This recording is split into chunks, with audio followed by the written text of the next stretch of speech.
Welcome to the Empowered Wife podcast, where it's all about fixing your marriage without your husband's conscious effort so that you feel desired, taken care of, and special, even if your relationship feels completely hopeless.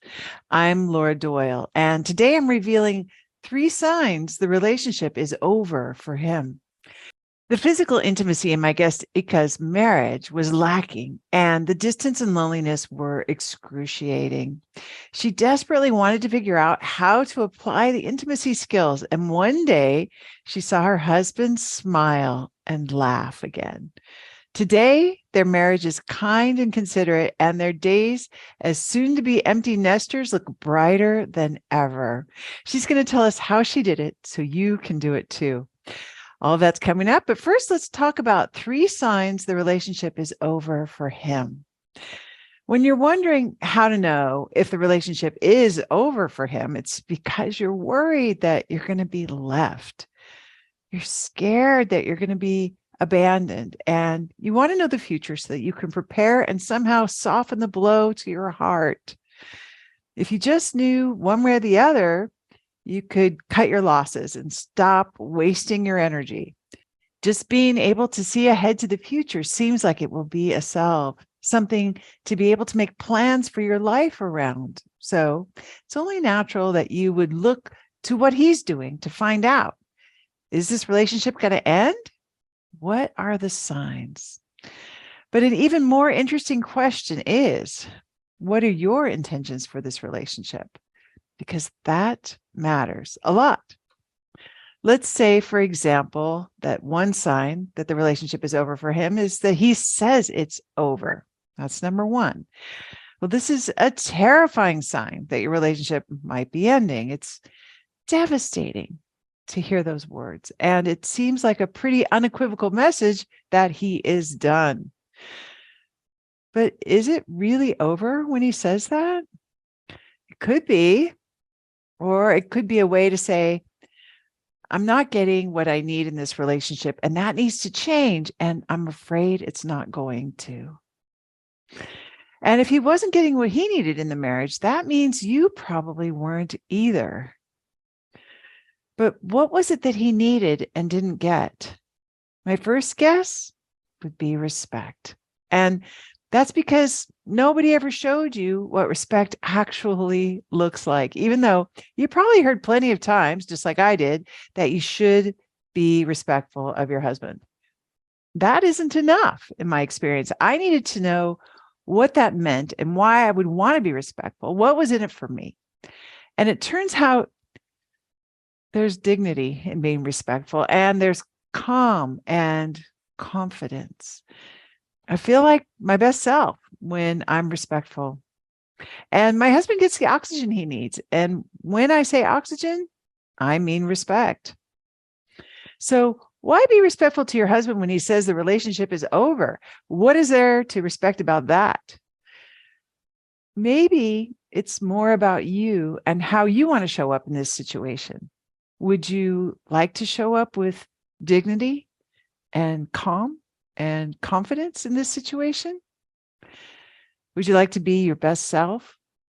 If you have been unwittingly depriving your husband of oxygen, then restoring that respect might just be the key to making your marriage last, even if he's saying it's over.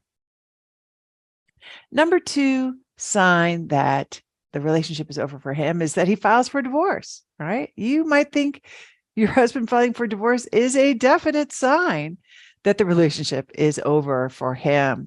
And I can see why you would think that. Nothing says I'm serious about ending this relationship like divorce papers, right? But I've seen so many marriages turn around after the divorce papers are filed that I no longer see it as the death knell for a marriage. I think of it as a wake-up call. It's his way of saying, I'm not happy and I can't make you happy. And we both deserve to be happy. Many women find our campus after he's filed for divorce, and then they start to get happy. What if that was all he ever wanted? For you to become happy?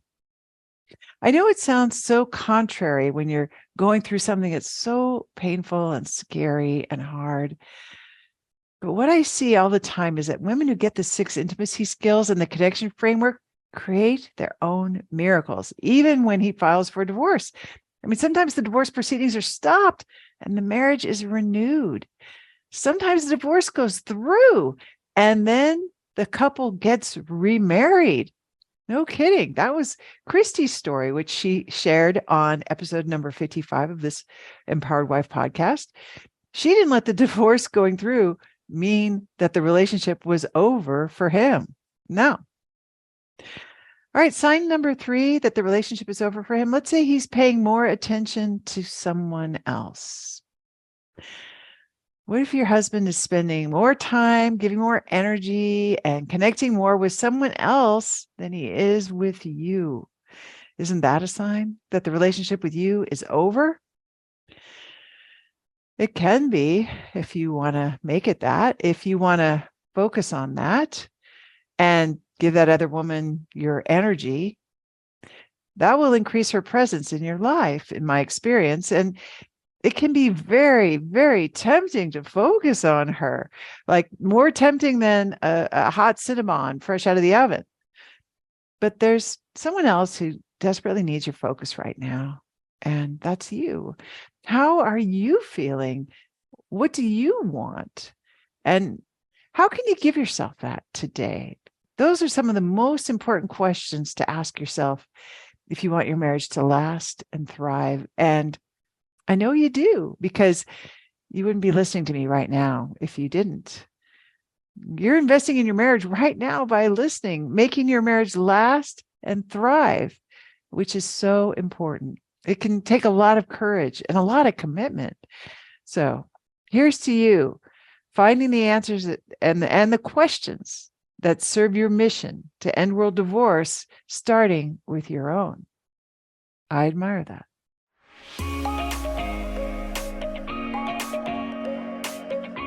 If you're wondering how to get started with fixing your relationship and making it shiny again, then you need a roadmap. Get 6 simple steps to follow that will set your relationship up for success. Discover 3 common mistakes that wives make trying to fix their relationship that just make things worse when you download my free Adored Wife Roadmap. You can do that at getcherished.com. Go to getcherished.com now to get your roadmap in minutes.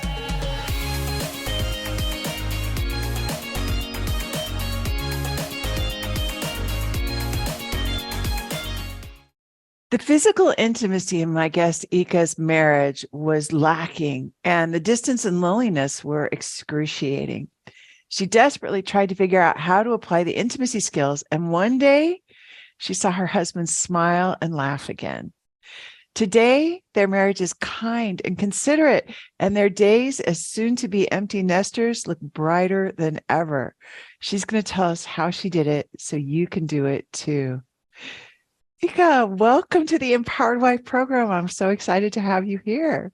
Oh gosh, Laura, I'm so excited to be here. Thank you so much. It's an honor.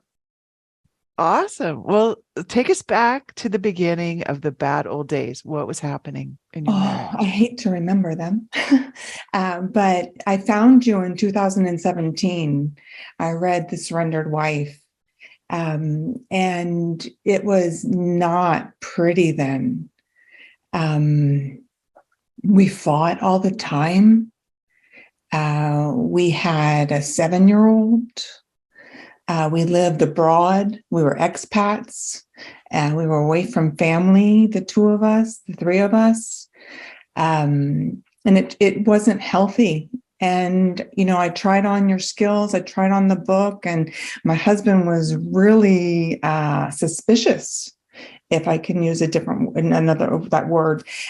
He just thought, like, who are you, and where'd you learn this, and where's this coming from? And it didn't work, and it invariably left me to leave our expat life. And I left my husband and my son in that country and came back to the United States to make our home again. And I remember I was terrified when I got on that plane, and I cried and I wailed as if someone had died. And I did not know the fate of my marriage. I didn't really know what I was doing. It happened really abruptly, and by God's good graces, we have a lot to be thankful for. We always have, but I was so depressed. I couldn't see it then. Um, so there was a lot of fighting, and you mentioned that the physical intimacy was pretty non-existent too. Is that? Oh gosh, yeah. We co-sleep, or we co-slept up until recently. And I think that kept us to our bond together. But yeah, it's been very hard over the years to have much of any physical intimacy since we conceived my son. Mm. So, and co-sleeping, just I think I know what it is, but I just want to clarify. So that's when you both of you, your son is in your bed as well. Is that Yeah, right? yeah, Okay. the three Okay, of us. gotcha. Yeah. And so and so you guys were just not finding any opportunities, it sounds like. No, we weren't finding any opportunities the way that, a lot of couples do. And we weren't making the opportunities because we were too busy at each other's throats. I know now, after reading all your material and your podcasts and following you, that I hurt my man tremendously. And I'm pursuing your skills so that I can make up for that. It's kind of like living amends. Yeah, I love this concept of living amends. What does that mean? Oh, well, people in AA use it. And to the best of my knowledge, what it means is to um, pay forward or pay back your regret through your life, so that you make up for however you may have harmed somebody. Okay.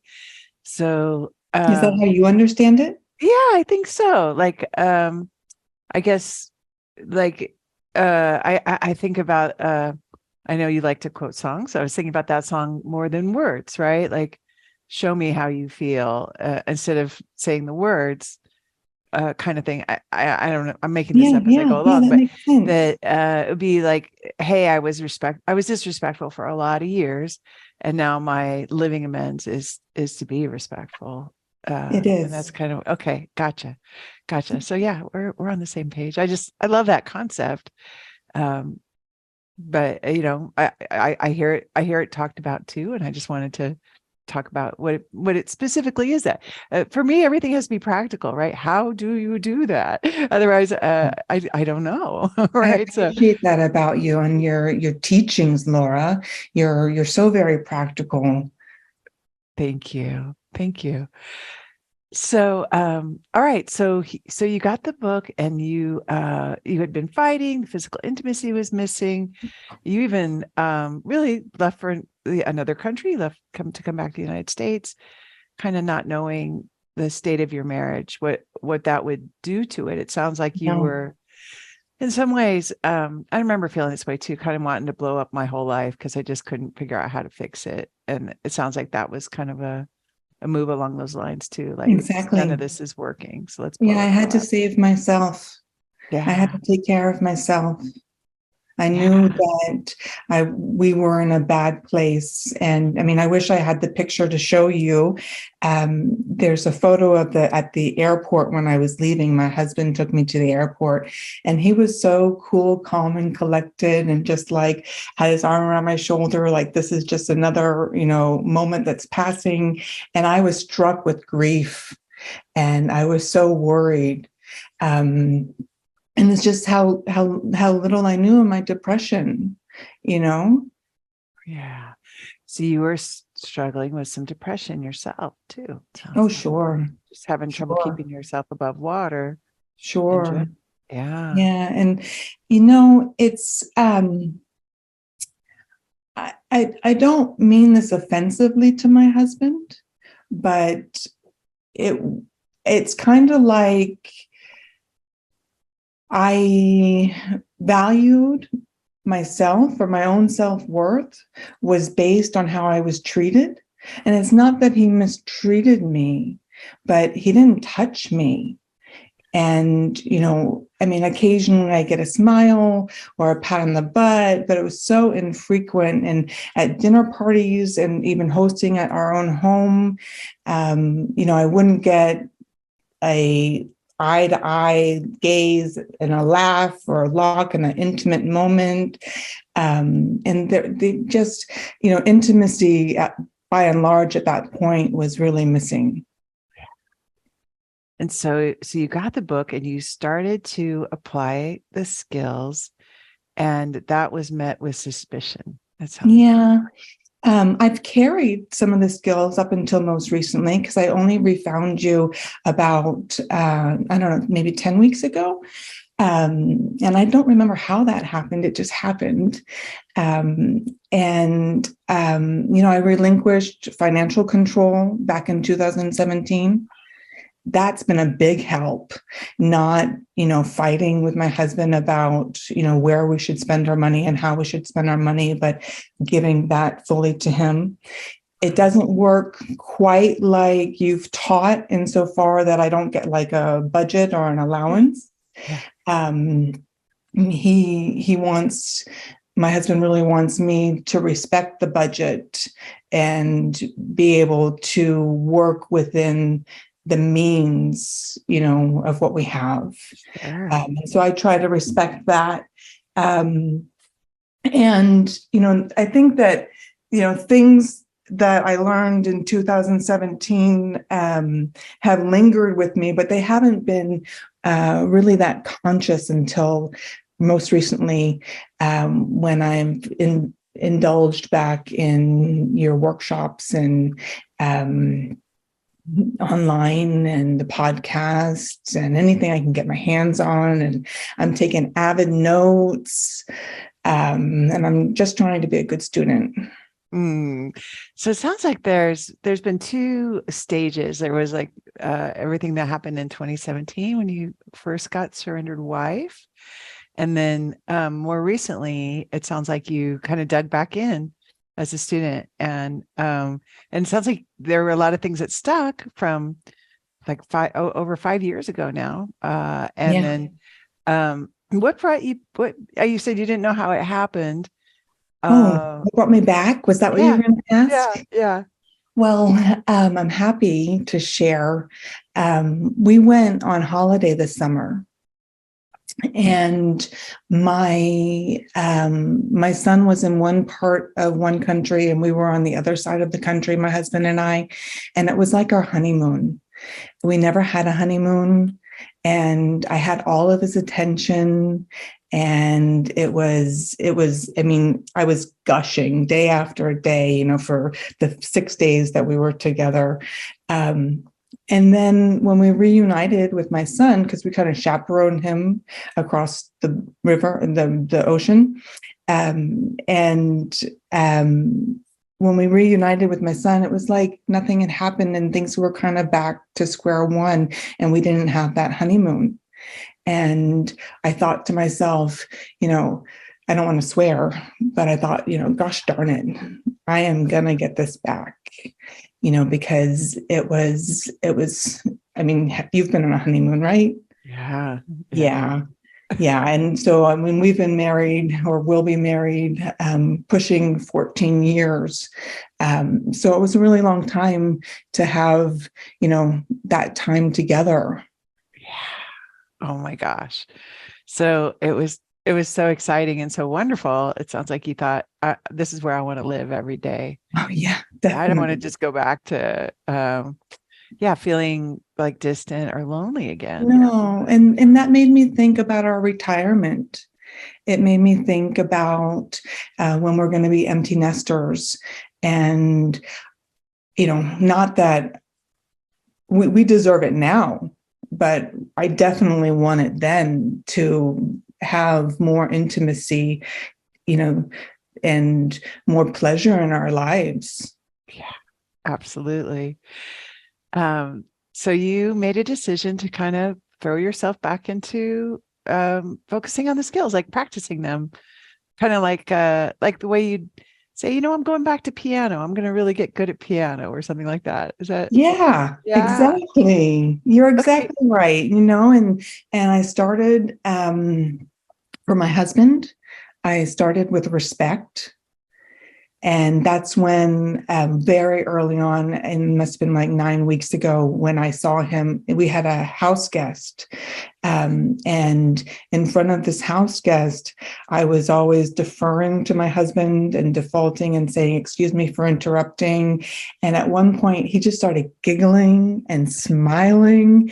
And I mean, I haven't seen that since the good old days when we were, engaged. It was so magical. And so I continue as best I can to, um, not criticize and not complain, and, really show him the respect that he deserves, because like you say, it's an aphrodisiac, and I'm looking for that. Yes, yes. So tell me, so I love this. You're saying I was deferring to his thinking and I was saying, excuse me for interrupting.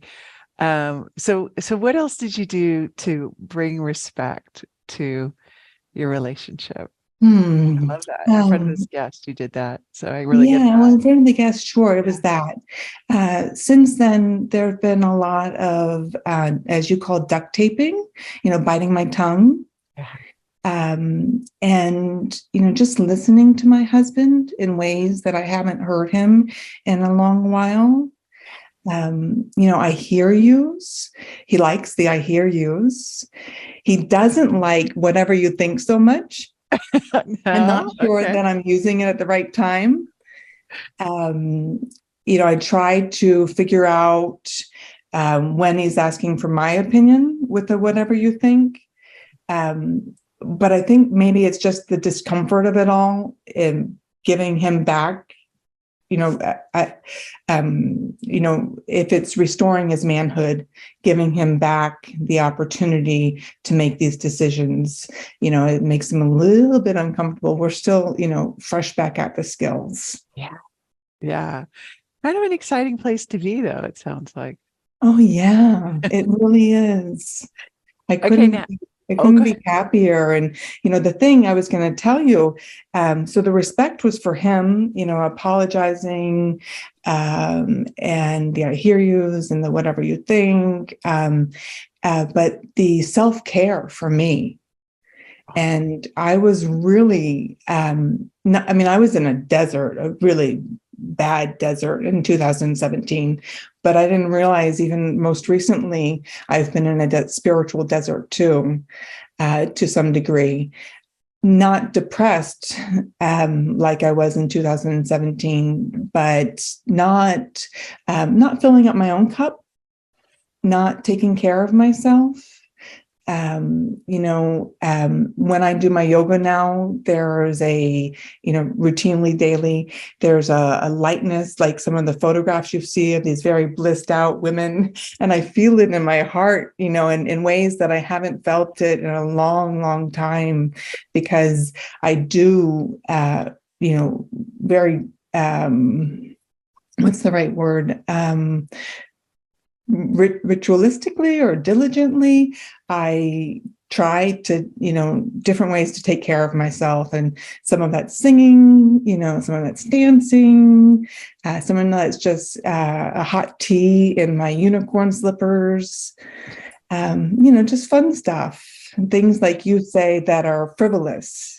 Yeah, it sounds very girl of fun and light. Like you're just really embracing her, making Oh, sure I'm she has a good finding her time. Yeah, again. finding Yeah, I'm her going to be again. 50 soon. It's great to be a goddess of fun and light. Yes, yes, I love it. I love it. Cool. So how did your husband respond to this blissed out yoga girl and with the unicorn Well, slippers? yeah, it's a good question, right? He's not suspicious. he likes her. He definitely is tolerating her. And when I apologize, like just before coming on your podcast, he knows that we're talking. And I said to him, I just want you to know, all of those times that I aggressively approached you and said, we have to talk about our relationship and our sex life and what's going to happen. And this is when we're going to do it. And, can we put it on the calendar? I said, that was classic control. And it was classic criticism. And I am so sorry. And he just smiled and he rolled his eyes at me and he kind of shrugged his shoulders like, what is this that you've gotten yourself into? But he liked it, That's awesome. Like he could see the difference. You can see it on his face, it sounds like, between the old And when he Ika was and the new walking out, Ika. I'm sorry. When he was walking out the door, he hollered, so you're not going to do that anymore? And I said, no. I said, when's the last time I did it? And he laughed and he said, Merry Christmas to me. Cute and fun. Yeah. It sounds like in the spirit of a honeymoon, right? The Yeah. playfulness between the two of you is kind of like what you see in newlyweds, right? Yeah. So fun. So okay, so there's a lot of respect, there's self-care. What else? Anything else? Yeah. I went on a smiling campaign. Oh, tell me about that. And I'd wake up in the morning and I'd smile. I still do. And I smile at myself in the mirror and I smile at my husband. And I try to be, as you say, goddess of fun and light when he comes home. He's not too big on whether or not I'm in my pajamas or if I have makeup on. Yeah. He really doesn't mind either way. But it's in my heart, this self-care and this happiness that's been renewed and the work that I'm doing for our marriage. And it's just so positive, Laura. I owe you so much. Oh, that's awesome. That's awesome, Ika, that you're feeling, it sounds like you're feeling really attractive no matter what you're wearing. Yeah. And it's kind of not about the outside, right? It's really about what that he's seeing that smile and he's seeing that happiness and he's singing Merry Christmas to me. Yeah, that was a good sign today. Absolutely. I'm gonna put that on my belt. So what is your marriage like now overall?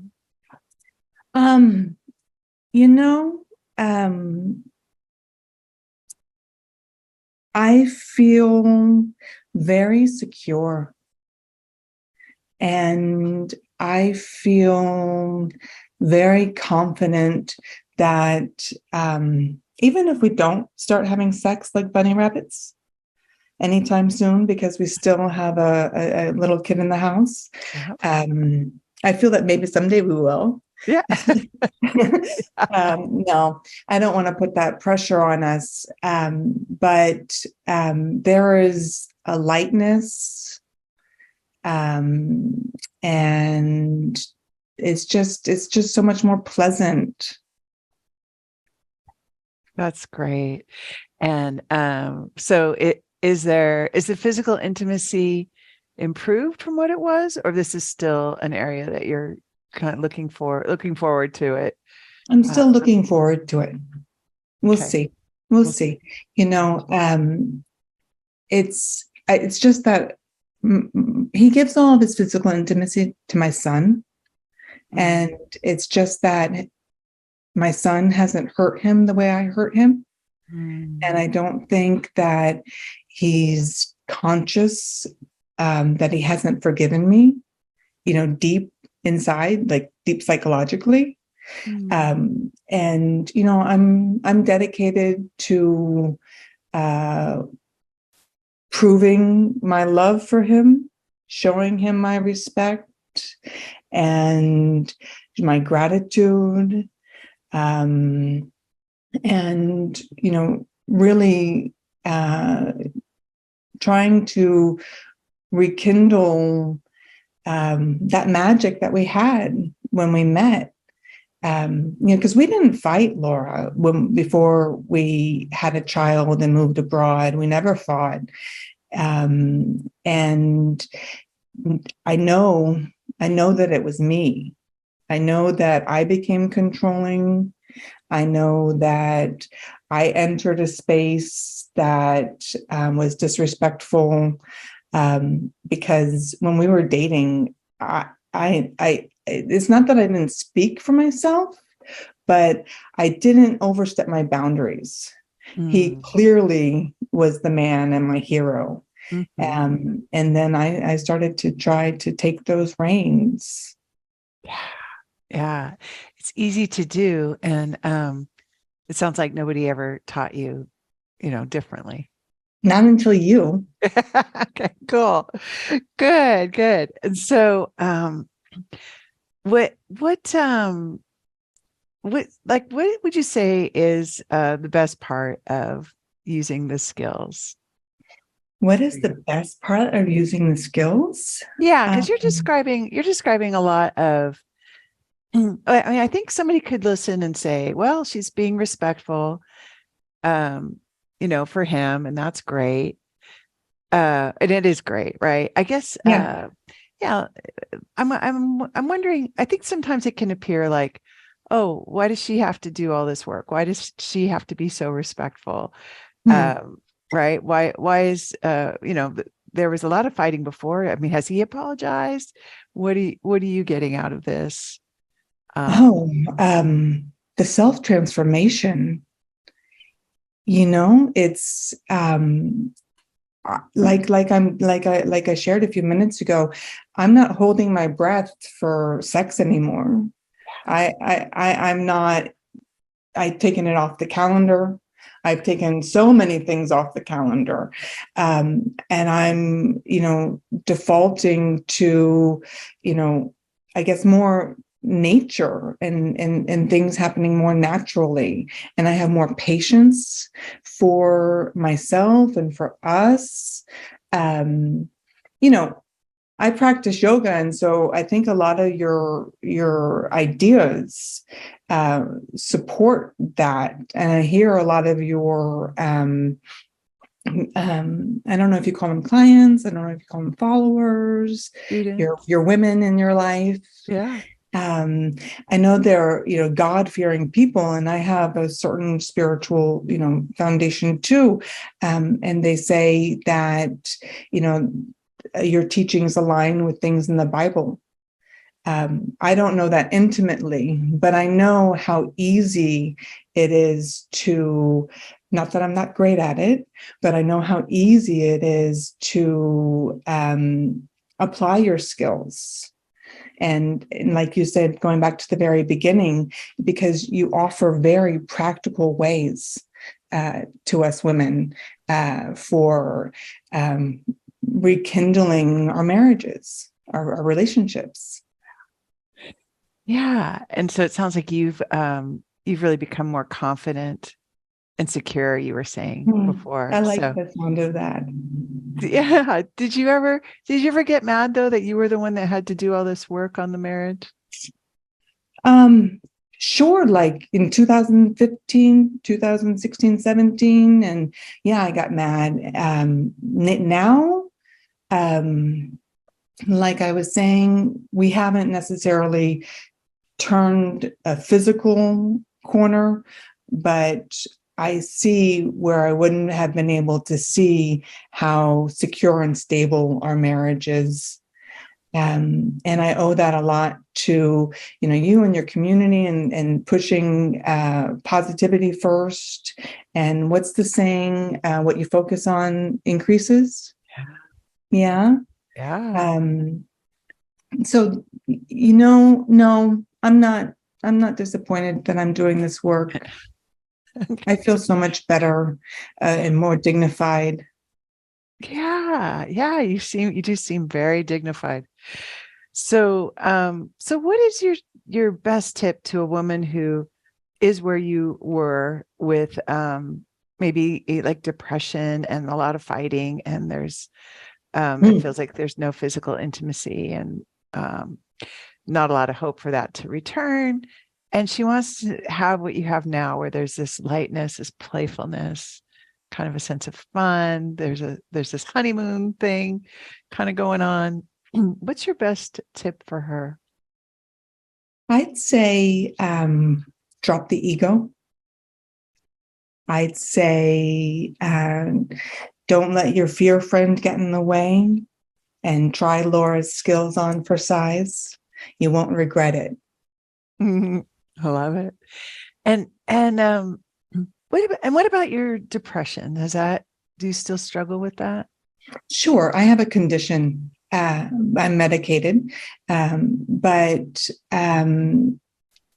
it it's not in the last 10 weeks. No, I'm not suffering. In the last 10 weeks, someone who might think that they need to call the doctor, because I am as happy as I am. Um, no, I don't see it, but I'll have to get back to you on that. Okay, yeah, time will tell, right? But it sounds like you're kind of drawing a correlation with the 10 weeks that you've been like super duper skills student and feeling kind of ridiculously happy, it sounds like. Yeah, taking care of myself. Yeah. Yeah, it's such a popular thing to talk about self-care, but I, like, you've encouraged me through your material, excuse me. I've written a list of more than 20 things that I like to do that are frivolous and just for myself, and I refer back to it. I try to do 3 things a day, and I put a timestamp by the time I'm going to accomplish that on a day to keep myself accountable. And if I miss something, I push it to the next day so that I don't, miss out on that shortchange craving yourself. that I had. Yeah, shortchange myself. I don't want to shortchange myself anymore. I did for too long. I didn't Yeah. know. I didn't know that putting my oxygen mask on was not just for airplanes. Putting it on first. I didn't know, and I took care, and I helped, and I didn't know that was resented. You mentioned in your write-up too that you made a playlist, a connecting playlist. Oh, I love it. It's like 8 hours now, Laura. So I have these love songs that I listen to regularly, and I call it the Connect playlist. And they're either my husband, me pretending in my head that he's serenading me, or I'm serenading him, or they're just happy love songs. Mm. So that sounds like a good go-to. That's a good self-care go-to, right? Yeah, Anytime definitely, be playing definitely. that list. I might not drop as many gratitudes as I run to that care list, that connect list. Oh, you might not I might not drop as many gratitudes, I'm sorry, Oh, yeah. as I do run to that playlist. Oh, I Keep see. that in mind. Gotcha. Oh, yeah. To like an instant mood shifter, right? Like just Mm-hmm. like gratitude, dropping gratitudes could be. Yeah. Okay. Gotcha. I get what you're saying. And has your husband changed? Um, you know, my husband is pretty remarkable, and he is really solid. And I don't expect him to change. I'm comfortable with where we are and doing what we're doing, and I have confidence that, in a holistic, natural, universal way, that it will evolve as, like under God that we committed ourselves to when we were married. So it was never him, is what I hear you're Oh saying. no, it was all me. It was never ever any him? Um, did I believe it was? Yeah. Sure. Sure. Back in 2015, 16, 14. Yeah. But no, I can't fault him for much. I really can't. Okay. I got it. So you wear totally different perspectives now than you were Thank wearing you. I back do. then, right? Yeah, yeah, yeah. I love it. I love it. Well, it's such a great accomplishment. Congratulations on that. Thank you, Laura. What do you think you would say to Ika if you could go back and tell her what you know now? What would you say? Um, I think I would quote Shyla Ray Sunshine, and I would say that I'm the one that I've been waiting on. Yeah, because as you just said, it was you had the keys all along. Well, no, I mean, if it was me, yeah, I had that key, but I didn't have your skills. That's right. And Yeah. I'm entirely indebted to you for these lessons. Oh, thank you. So sweet. Um, and how has this affected your son?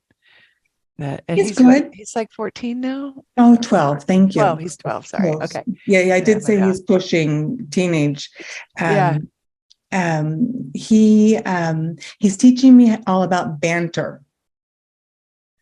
Banter. I don't have much of a funny bone, Oh, unfortunately. Um, and it's been kind of a rough go at learning how to banter, but I'm committed to that too, because I think that is more Goffel, goddess of fun and light, and it just makes things at the dining room table easier. all right. So you're becoming more playful yourself, it sounds like. Sure, I'm That's great. trying. And one thing that I'm conscious of doing, right or wrong, I don't know what you have to say about this, but sometimes when I owe my husband an apology, if I have, um, uh, done something that is inappropriate in terms of, I'm trying to think of a good example, in terms of, maybe, squashing his manhood, not letting him be my hero. I will say my apology in front of my son so that my son gets to witness, how, he hopefully will be treated. Yeah. Yeah. So you're role modeling something you want for your son as he grows up and gets married and has a respectful wife, it sounds like. Yeah. Yeah, that must feel good to be able to pass it on. Yeah. Yeah, to your son. And I mean, has there been any impact on him, you think, just in terms of your marriage becoming so much lighter and uh I think I think he feels the security too. Not that occasionally people don't raise their voice or get angry with one another. sure. Um, yeah, You're still um, human beings, like all yeah, living we together, are. right? So that's going to happen. Yeah. Yeah. Yeah. Thank you for acknowledging that. I can feel guilty about it, but I think that he feels, the consideration. We call ourselves a magic trinity, and I think that he feels, the consideration and the security. And I would love that to take that word away from this today, but that confidence. Yeah. Yeah. I love that we're talking about confidence because that seems like a big fringe benefit of really making your marriage last and making it thrive. Oh For me gosh. too, is the confidence. And I really hear that on you, Ika. And it's kind of a surprise, I think. It was a surprise for me that my Oh, confidence grew so much. I don't know if it was for you as part of this journey. I'm in the middle of it. I'll have Yeah. to get back to you. Yeah, yeah. But anyway, well, you have done a terrific job. Congratulations on Thanks, Laura. being such a great student of the skills. Yeah, and really making your family one where it's considerate and kind, and you feel so secure and confident. Well done. Thank you so much. Thank you, Ika. If you'd like to be my guest on the Empowered Wife podcast and share about how you fixed a struggling relationship using the 6 intimacy skills, I would love to interview you.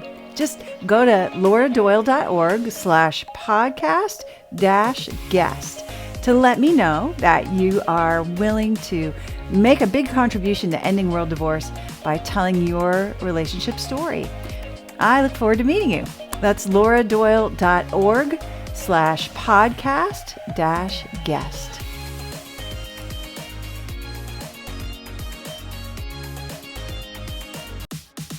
Listen and subscribe to the Empowered Wife podcast. Next week, I'll reveal 4 steps to fight for your marriage when separated. In the meantime, I hope you're having lots of fun. Today's fun fact is that John asked me if I'd heard about the roof caving in at the daycare center, and I said no. And then he said there were only minor injuries.